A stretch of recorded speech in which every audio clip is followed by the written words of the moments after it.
Automoto.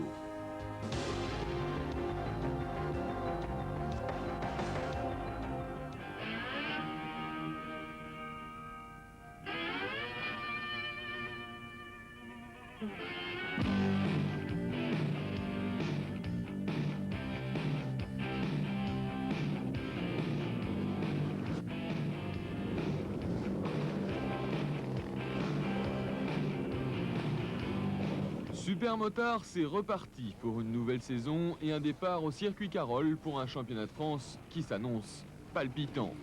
C'est l'occasion également pour Philippe Ramani de démarrer son tour du monde, une balade de plusieurs milliers de kilomètres qui durera 2 ans.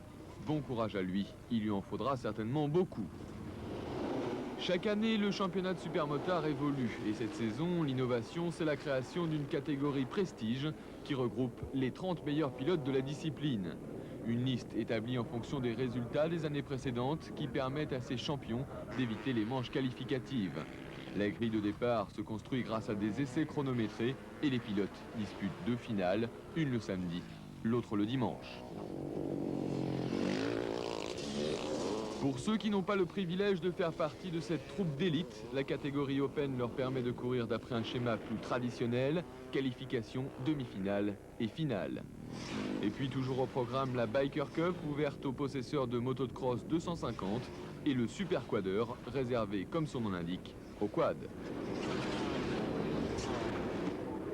Incontournable en supermotard, l'Armada Husqvarna avec comme d'habitude Chambon, Rubio, Lambert, mais aussi, et c'est une nouveauté, Cyril Esquirol, d'ordinaire plus habitué au spécial banderolé d'enduro, mais qui a décidé cette année de tâter du bitume, le tout chapeauté par Marcel Seurat, égal à lui-même.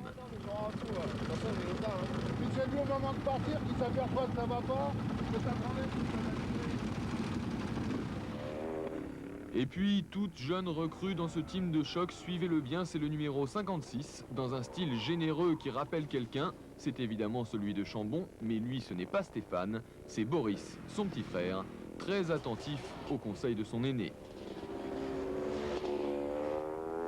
T'arrives pas dans la terre, tu galères. Hein. Je fais que glisser. Sur le bitume, ça va. Ouais. Dans la terre, ça va bien. Ouais, de toute façon, le détente, tu vas mollo.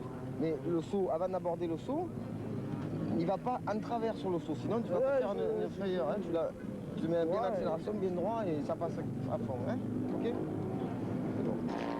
Boris, qui n'a pas encore 17 ans, a fait des débuts prometteurs pour sa première course officielle et a d'ores et déjà annoncé qu'il battrait son frère d'ici 1 à 2 ans. Pas froid aux yeux, le gamin. Pour tenter de contrer les Husky Boys, Laurent Pidou, numéro 6, s'est engagé sur un superbe prototype Yamaha. Attention à lui, car cette année, il a mangé du lion. À surveiller également Gilles Salvador, qui dispose de la Kawasaki championne de France l'année dernière, puisque le contrat de Didier Hogg n'a pas été renouvelé et qu'il est pour l'instant à pied. Et puis gare aux outsiders comme Jean-Claude Mousset ou Franck Baudon, capables sur un coup d'éclat de remporter une course. Mais il est clair qu'en ce début de saison, l'homme fort de ce championnat, c'est Stéphane Chambon. Imbattable lors de l'ouverture au circuit Carole, il a remporté toutes les finales. Dans un style toujours aussi spectaculaire, que ce soit à l'accélération ou au freinage, Chambon est impressionnant d'aisance.